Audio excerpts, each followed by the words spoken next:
What's good, YouTube? Russell Winter here, and today we're going to talk about family business. Specifically, we're going to do a series on family business succession planning. There is a lot of different topics we're going to have to hit on because it's a complicated issue. This is not just a business transaction. So you're working with a lot of relationships, family relationships, which are always fun. We're going to break it up into 4 episodes. This first one's going to be an intro. We're going to kind of hit some of the different topics that we're going to go more into detail about. Right now, the main point that I want to get across is there's a lot of potential. There's a lot of potential in family business when you bring in new blood that has new energy, can integrate technology easier. And another thing is the importance of taking the responsibility on yourself. Have the conversation with owners. What are the succession plans for this company? Maybe you feel like you're a good fit to run it. Maybe you've been involved in different roles in the company, or you come back from school, or there's 1,000 different possibilities of why you might be interested in running the company. Putting the responsibility on your shoulders to have that initial conversation with the ownership, I think is important, because there can be expectations, family business relationships, where one person may expect that they get the job because they're related. One person may expect that they get to run the company because they're related. But it's important to specifically have conversations. Walk up to the owner. I like working here. I like what we do. And I think that I could really grow the company. What are your plans for the business for the next 10 or 20 years? I am interested in running the company. I'm interested in what it takes to manage this and take it to the next level. What do you think about it? I think that's actually very encouraging for a business owner. Although I've never been in the position of handing the business down or finding the next person, I have been in the position of having a role in the company and needing to find someone to fill it. And when you find that person who either steps up themselves or you promote them to that position, it's very satisfying, and it takes a burden off your shoulders, really, because you can trust someone with that role and you know it's going to get done well. We are going to go over bringing up the conversation to ownership and a few key points that you should talk about and make clear to them. So let's get right into it. First of all, it's important to know what you want from this deal. What are your intentions with taking over the business? Do you have goals for the business? Do you want to grow it, or do you want to maintain it? Coming into the conversation with a clear idea of what you want out of it, what you are looking for in a deal, is important. Because if you don't even know what you want, how are you going to communicate confidence to the owner that you can run it? Or even that you're interested. After you have a good idea of what you're looking for in the deal, ask what the owner's plans are. Does the owner have plans to retire? Does the owner have someone in mind? Maybe they just plan on closing shop and liquidating all the assets at an auction. That's not a bad plan, but also they could potentially get more for their company by letting someone else take it over and pay them back over time. I recommend writing a plan. Have this plan that you can give them. It shows them that you've put thought into this. As little or as much as you might know about the company and how it operates, it shows them that you're not just coming at this from a perspective of, I want to be a business owner. I think that would be cool.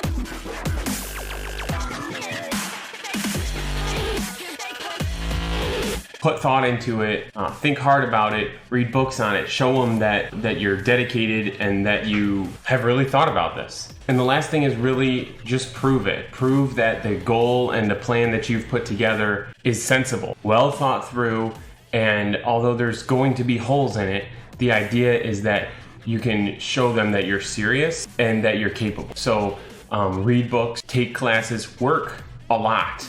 Take the closing shifts, take the opening shifts, work 12 hours a day, 16 hours a day. That's what it's going to take when you're the owner. People quit their jobs to work for themselves because they were working too much, because they were working 8 or 10 hours a day, and they start working for themselves and have to work 12 or 16 hours a day. That's how it is. When I took over the family business, I paid myself 1/3 of what I was making when I was working for my dad.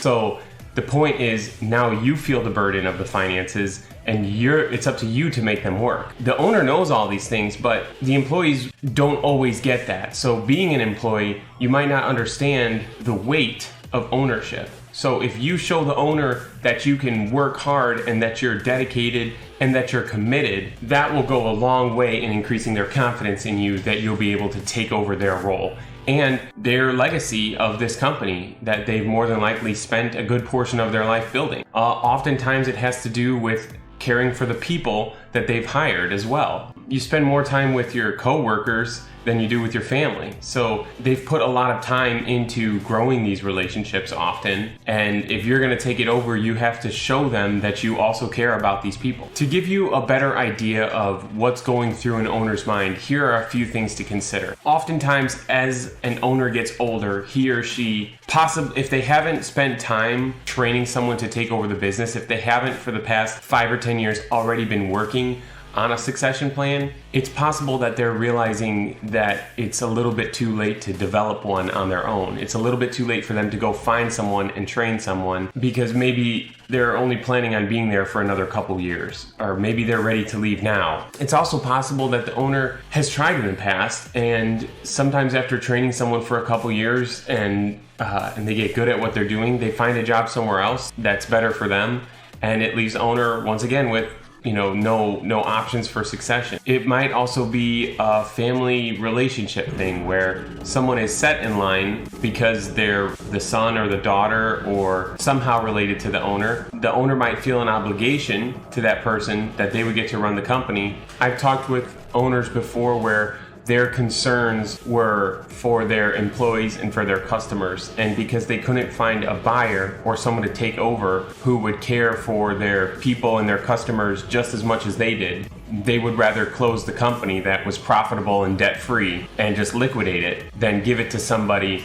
who would run it in a way that they wouldn't approve. Also, I've talked with another owner that the business was providing him and his son with good standard of living, and if they couldn't get a certain amount for the business, it wasn't worth them selling, even though he was in his 70s. His idea is run the company until he dies. In that situation, because it's just him and his son would probably move off and do a different job, it's not the worst case scenario for the business. I think that it's a little bit sad losing a company that you've built for 20 or 30 years. From an owner's perspective, it's not so bad to have a good living and do what you love to do, and when you're done running it, just to sell off the asset. Something else that might be going through the owner's mind if they own the building that the business operates out of is they might be willing to finance the purchase of the business and lease the building back to you if you're going to run it. So in that way, the owner gets payouts over time on the business, but also you're paying them rent. So that's a common situation, and that provides the owner with a little bit more income than if they only have the business. So we talked a little bit about knowing what you want, asking what the owner's plans are, having a plan to give them. It shows that you've thought thoroughly about this and that you're serious about it. And the last thing that we talked about was really just prove it. Prove that you're capable and that you're committed and that you care. Read books, work long hours, take a class or two. Those are, from my perspective, the most valuable things you can do to really build that foundation in the initial conversation with ownership. So that's about it for episode 1. The next episode, we're going to talk about negotiations. After you have this conversation, if things go in the direction that you hope, where the owner is willing and open to talking about you taking over the business, we're going to start talking details on the key points you need to go over in your negotiations. We're going to go over negotiations. Never accept their first offer. What is your second offer? Hopefully the owner is open and willing to talk about the future of the company with you. Hopefully they view you as a capable person and are willing to start putting down on paper what they want from the company. I can't stress enough that the goal of the deal is a fair deal. You're not looking to steal their business and they're not looking to gouge you. The idea is you want to set each other up well. You want them to trust you and be confident that you're going to run the company successfully and give them more money than they would get by just closing it and selling the asset. So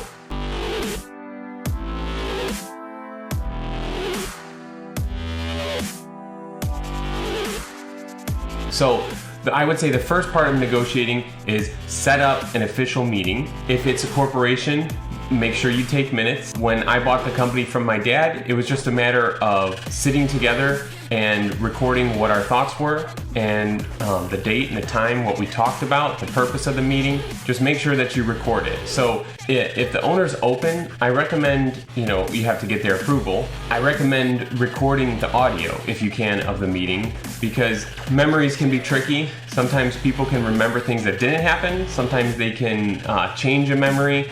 And sometimes people have really good memories. So when you get a mix or a combination of those things opposing each other or that have different memories, things can get a little bit intense. So having that audio recording is going to really help you when you go back and hit on topics that you originally talked about. So schedule the meeting, ask that the owner bring an outline of what they are looking for in someone to run the company, what they're looking to get out of it, and what their timeline is. So for you, I would bring a similar outline, bring multiple copies so that you can give one to the owner and have a copy of the owner's. What are you looking for in the company? What do you think is realistic? Do you even know the financials of the company? If you don't, you won't be able to include any sort of price or consideration in your outline. The goal of having the outline is that you don't get distracted and that you can keep to the topic at hand. So you can walk through it line by line.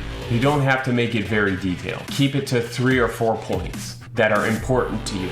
Make sure one of your points is talking about why you want to run the business, why you think you're a good fit. Bring up that you do care about the people and you care about the longevity of the legacy that this owner has built, if that's something that's important to them. Ask the owner about the time frame that is on their mind. Are we talking about a 6-month deal? Are we talking about a 6-year deal? What kind of transition are they looking for? If you have been involved in the financial side of the company, which I was going into the deal, I knew what salaries were and I knew what the cash flow of the business was. So I was able to have a good understanding of what the company could afford if I ran it well and lowered my pay, what it could afford to pay the owner over time. That's known as seller financing. Seller financing would be the owner would say, okay, I will sell you my business for $100,000 and you make me monthly payments of $1,000 a month. So in my situation, if I ran the company well and no drastic events happened,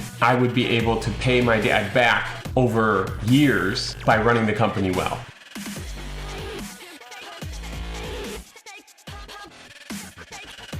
Also have to remember that if you're buying the owner out and maybe they're only going to stay on for a year, and then the rest of the years that you're making payments to them, you don't have their salary to cover. So oftentimes that's what you account for in your payments to them. So if the company is making $50,000 a year in profit and the owner is taking a salary of $100,000, a rough idea is that then you have $150,000 a year that you can make payments to the owner. You're obviously not going to want to use all that cash flow just to make payments, so you have to keep that in mind, but maybe $50,000 is realistic, and that still provides you with a safety net if something happens, if you lose a main customer, if you have to hire more people, to take all these things into mind. But if you do understand the financials of the company, if you're working close enough with accounting or with the owner already on that, and you have a good idea of what you can afford,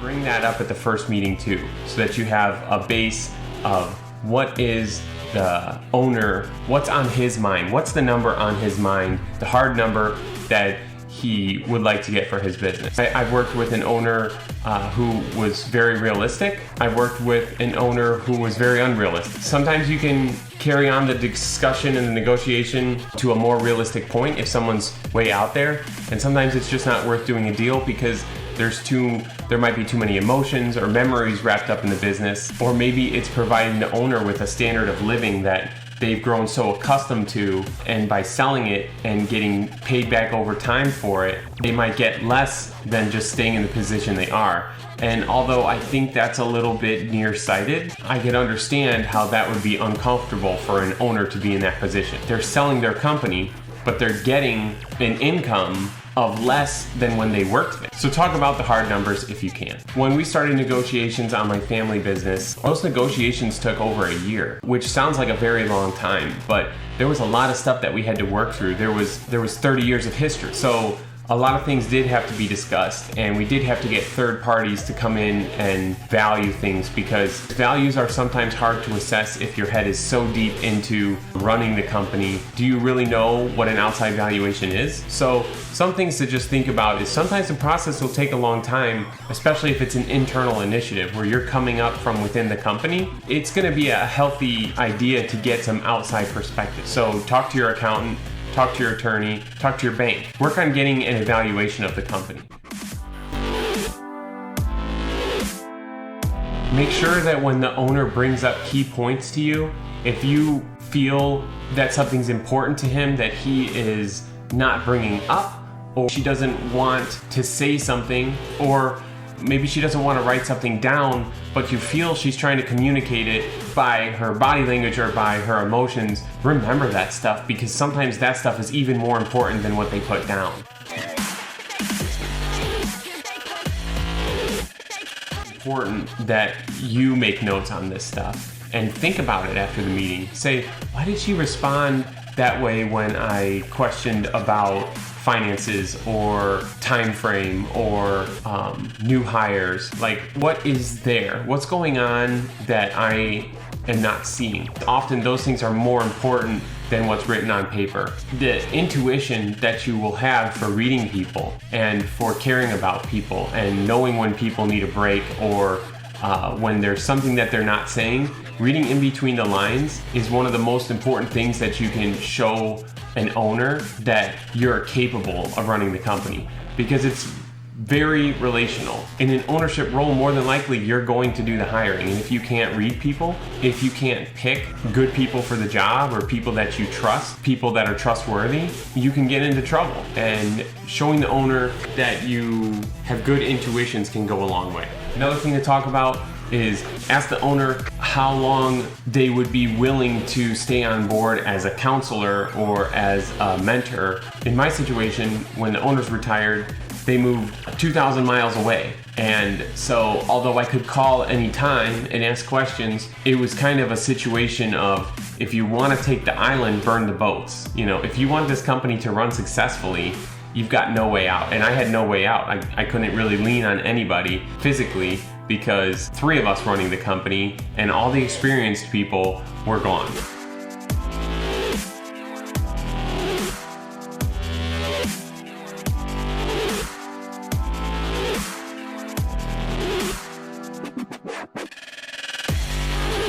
It was me and 2 buddies.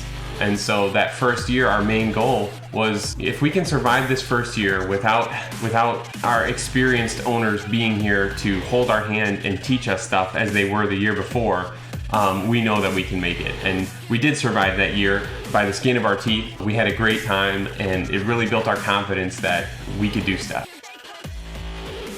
We could really accomplish something big. It really built our confidence. So just want to encourage you that having the conversation, negotiating with ownership, these things can be hard and they can be emotional. Don't take things personally, because there's going to be plenty of opportunity to take things personally. Family business, everything is personal. And it doesn't have to be, and it really shouldn't be, because it's a business. And at the end of the day, the point of the business is to make money and to provide for people, and hopefully to make a difference in your community. So if you're thinking one thing and the owner's thinking another thing, try to be reasonable and understand where they're coming from. That'll go a long way. And be excited about it. This is a huge opportunity for you. It's a huge opportunity for the owner. You could take a lot off their plate and provide them a better standard of living in their retirement than if they didn't have someone running their company or taking over the company from them. So be excited about it. If you can find a mentor to help you through the process and bounce ideas off of, that would be an exceptional benefit. I recommend SCORE.org. They are a free network of mentors. They are a lot of people that are looking to give back. Accomplished people, successful people, business owners that are looking to help the next generation. And I found them incredibly useful. Go to SCORE.org, find a mentor, type in your location, and subject that you're looking to be mentored in. So small business, finance, growth, something like that. And hopefully you can find one in your area. They've been very helpful to me. I had a handful of them, and they gave me some invaluable advice along my journey. I put a link down in the description that you can follow to score.org. And there's a ton of resources on there. I highly recommend checking them out. We're going to dive into roles and responsibility. If you're going to be filling their shoes, you have to know what they did. What were the owner's roles and responsibilities? And exactly what did they do every day? So in some cases, as an owner gets older, they may become less involved. Often owners wear many different hats. They're the HR manager, they're the bookkeeper, they do payroll, they do sales, they're the ones quoting the jobs, they're making new hires, getting financing, finding new suppliers, finding new customers, communicating with customers. So really get a good grasp for what the owner does. I think the best way to do it is to shadow the owner for a week or two and get a feel for what that position looks like. After you get a good idea of what the owner's role is in the company and what their responsibilities are, be honest with yourself. Do you think you can fill their shoes? Even if it's in your own way, do you think you're gonna be able to handle all the different aspects they handle? In some situations, things get just thrown on you. Like things get put on your plate that you're not ready for, and that can push you to achieve and to grow quicker than you normally would. Now, that's a good situation if you can do it. Sometimes people fail. And you can learn a lot from failure, but the goal here is to successfully grow the company. You know, to successfully move it forward. And so if you feel that there's specific responsibilities that the owner has, or that you're not able to fill, or that is not a strong suit for you, seriously consider promoting someone else in the company to take over that role, or finding someone else to hire that can fill those shoes. Teamwork makes the dream work, and if you can build a team that utilizes the natural abilities of each person, there's no stopping what you can do, what you can accomplish together. Talk to the owner about the roles that they want to play in the company moving forward. As they're handing things off to you and you're proving that you're capable, what kind of position are they looking for? It's also okay to bring in your perspective on what you would like from them moving forward. It can be a touchy subject if the owner wants to be very hands-on.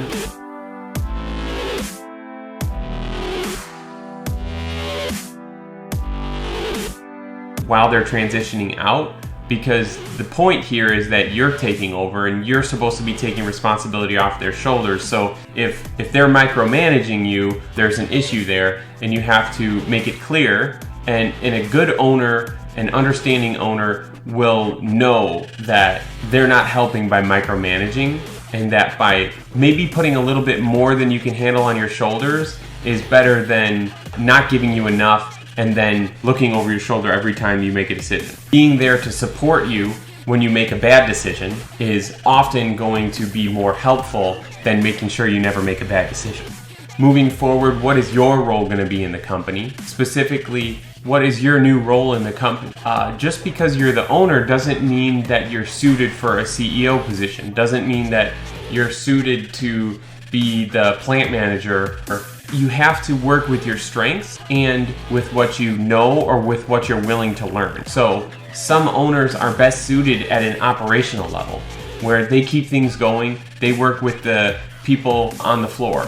Some owners are more suited for an executive level where they're visionaries and they're able to make goals and forecast direction for the company. There's a big difference between an operational person who's really good at what they do and executive decision visionary who is very good at inspiring people and building goals and direction for the company. They're both entirely important to the success of the company, but they're very different. If you find yourself in one of those categories, be honest with yourself, because you could possibly say, well, I want to be a visionary, but I'm a natural at operations. Be the best you can at it and hire a visionary. Or if you're a visionary, but you don't understand enough of the company, it's possible that the people there won't follow you. They might not feel that you've earned it.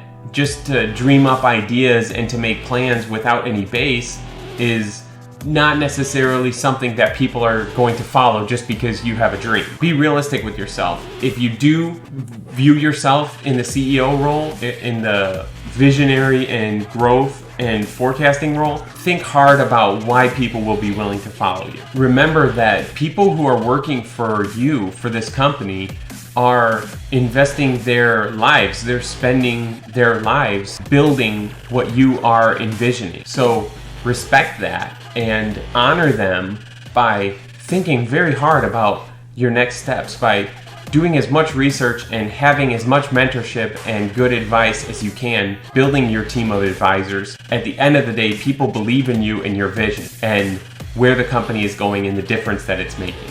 After you've talked with the owner and you've had that time to shadow them for a couple weeks, or if your role is close enough to them already where you understand all the different hats that they wear, after you have determined what your role will be in the company, what position you're going to be taking on, and if you need to hire anyone else, think about what you need to learn to be the best at that role that you can be. In my case, like I said before, I had to read books because coming from more of the operational side of the company, where I grew up in a machine shop and I cleaned machines and I mopped the floor and I ran machines and I did work from the ground up in the company, you don't get the perspective of management or of leadership as much as you get the perspective and understanding of what actually needs to get done to keep the company going. By taking over and kind of leading into that role as I grew up, I realized that once I started running it, there was a lot of areas I was deficient in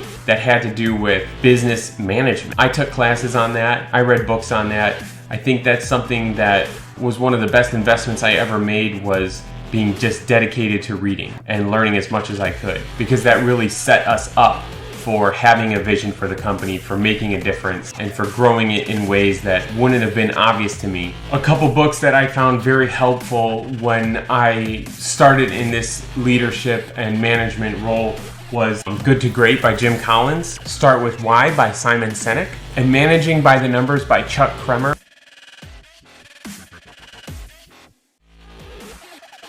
I think those books will really help anyone getting into this role, where they understand what makes a company stand out, what kind of visionary do people want to follow, and also what difference are you going to make in the world? What difference are you going to make in your community and in the lives of the people that are working for you? So, and Managing by the Numbers was a book that helped me understand specific fundamentals of business, finance, and management. So in this episode, we've covered the roles and responsibilities of taking over the family business. Really getting a good hold on what does the owner do in the company currently? What role are you able to fill? Are you able to fill their shoes completely? If so, great. If you can't, who are you going to bring up in the company who can fill those roles that you can't? Or are you going to have to hire someone else? There's financial implications of that, as well as training implications and hiring. Who's going to find them, as well as the owner's role moving forward through the transition process, and your role through the transition process hand in hand with the owner.